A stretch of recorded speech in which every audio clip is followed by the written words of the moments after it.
guys? It's Lord Both here with another video, and today we're going to take a look at some wokeness in gaming and the attempts to cover it up. Because this article comes from PC Gamer and it's entitled CD Projekt Red Boss says around 100 Witcher 3 designers still work at the company, while the Witcher 4 story director is the same person since Witcher 1.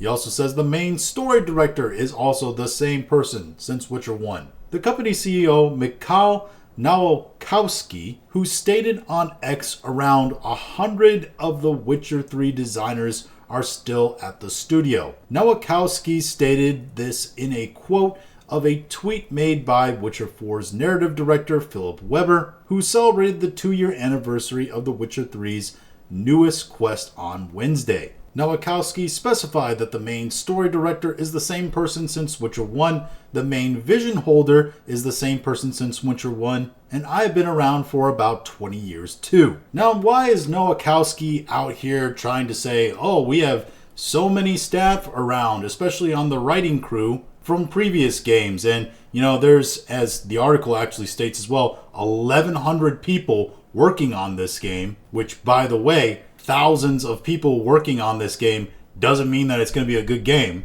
There were like 2,000 people or whatever working on Concord, and that was just an unmitigated disaster. Meanwhile, like 10 guys did Kingdom Come Deliverance, and it was a massive success with an even more massive sequel that's expected next month. And like one guy did Manor Lords, and Manor Lords is a great game that's getting a bunch of updates, and it was nominated for Independent Game of the Year. So just because you have a ton of people on the development staff doesn't mean that it's going to be good. And just because you have a bunch of people there from previous games doesn't mean that it's still going to be good as well, even from just a mechanic standpoint, let alone the story. But the real reason he's actually saying this about the actual, story staff and the designers of the game and etc. is because there's been a lot of talk about massive turnover at CD Projekt Red. A bunch of people who used to work at the company not working at the company anymore, just like there's been massive turnover in a bunch of other studios. Guys, and I do mean specifically men, a lot of them leaving these massive studios to start their own companies because they don't like the direction the company is going in. And a lot of times, yes, that has to do with the injection of wokeness, DEI elements, and all that into the storylines of games. And if you want to do that, that's fine. Let the public judge in the sales, whether they want that or not. But to try this kind of deception and manipulation, well, that's just kind of scumbaggy.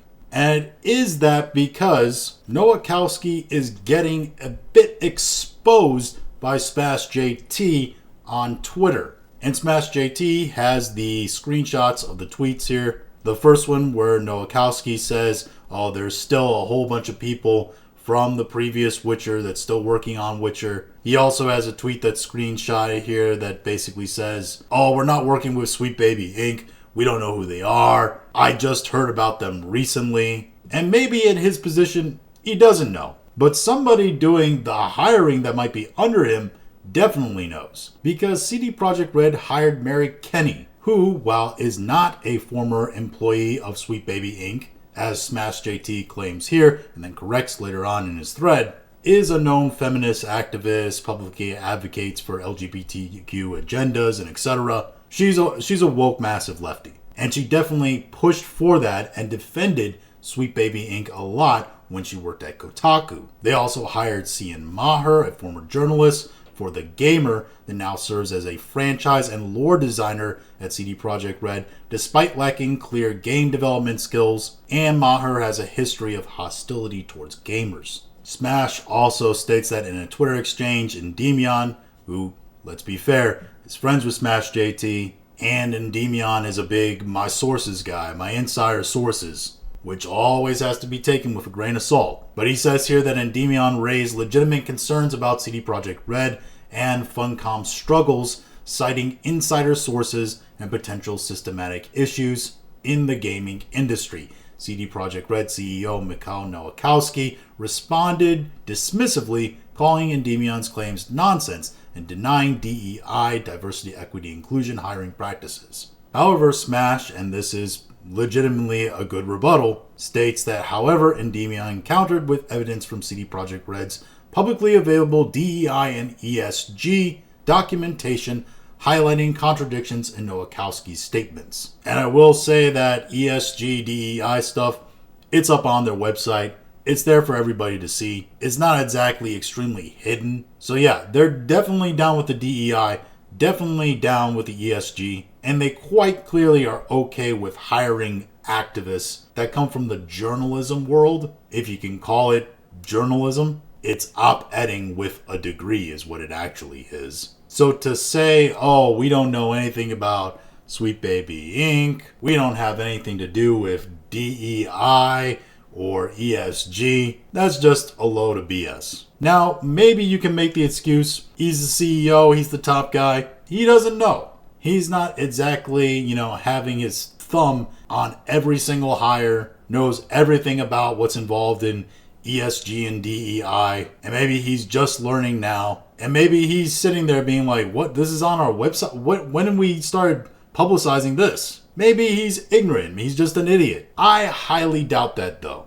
And now when all this information comes out, all the information is already out about people leaving the company, now he's trying to counter with all these statements. And it's just full of half-truths and out either lies or ignorance. Listen, if you're gonna hire people that are activists and want to stick their agendas into gaming and specifically your games and use positions from within your company to do so, and you're okay with that, that's fine. Again, we'll let the public market actually decide whether or not that's going to be a popular buy or not. But to come out here and try to act like you don't know anything that's going on, or that it's not true, or that there's been not a lot of turnover at CD Projekt Red, it's just a whole load of BS, and I'm not believing it. The people reading this aren't believing it, and that's really the problem here, is the lies and the hypocrisy. It's not really the whole culture war element, it's the deceptive practice, because you know it's unpopular, you know this kind of stuff is unpopular, and it might affect your sales. And it's all based upon, politics and agenda stuff. It's not actually based around the actual functionality of the game. But those are just my thoughts on all this. If you have your own thoughts, go ahead and leave them in the comments. If you like this video, go ahead and like, share, and subscribe. If you didn't like this video, I appreciate you watching all of it. We'll talk to you again later.